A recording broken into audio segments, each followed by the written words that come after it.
Bienvenue dans ce premier chapitre d'histoire qui s'intitule Les débuts de l'humanité. Dans ce chapitre, nous tenterons de répondre à la question « Quelle est l'origine de l'humanité ?» Tout d'abord, il faut savoir que c'est grâce au travail des archéologues que nous avons pu apprendre plusieurs choses, et notamment que nos ancêtres sont apparus en Afrique. C'est une des raisons pour lesquelles nous nommons ce continent le berceau de l'humanité.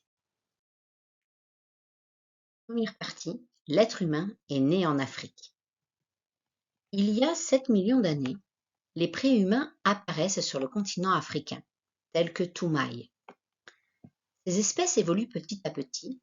Vers 2,5 millions d'années, les premiers êtres humains apparaissent, toujours en Afrique. La première espèce humaine est appelée Homo habilis, ou homme habile, car elle fabrique les premiers outils. Puis vient l'Homo erectus, l'homme debout, qui apprend à maîtriser le feu vers 400 000 avant Jésus-Christ. L'Homo sapiens et sapiens sapiens apparaissent bien plus tard. Nous y reviendrons.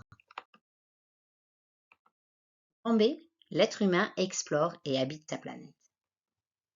Il y a 2 millions d'années, certains Homo erectus quittent l'Afrique et se dirigent vers l'Asie, l'Europe de l'Est et du Sud. L'homme de Néandertal s'installe alors sur l'ensemble des continents. L'Homo sapiens, homme sage, peuple la Terre entière entre 300 000 et 30 000 avant Jésus-Christ. À la préhistoire, le climat varie et les glaciations et autres changements climatiques ont joué un rôle important dans le peuplement de la Terre, permettant notamment le passage d'un continent à un autre.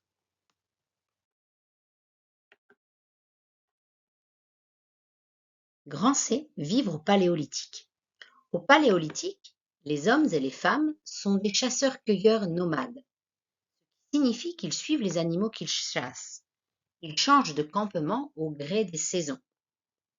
Vous voyez ici sur ce petit schéma que l'été est consacré à la chasse, la pêche, la cueillette des végétaux, que l'automne plutôt à la fabrication des outils, à la chasse, mais aussi au séchage de la viande, et enfin l'hiver plutôt fabrication d'outils et fabrication de vêtements. Ils fabriquent donc des outils de plus en plus perfectionnés et vivent dans des huttes ou des abris sous roches. Vers 100 000 avant Jésus-Christ, les hommes et les femmes préhistoriques commencent à enterrer leurs morts, preuve que les croyances sont en train de naître. Vers 40 000 avant Jésus-Christ, ils développent l'art rupestre.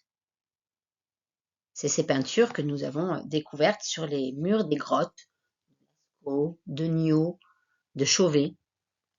Nos connaissances sur la préhistoire évoluent en permanence grâce notamment aux découvertes archéologiques.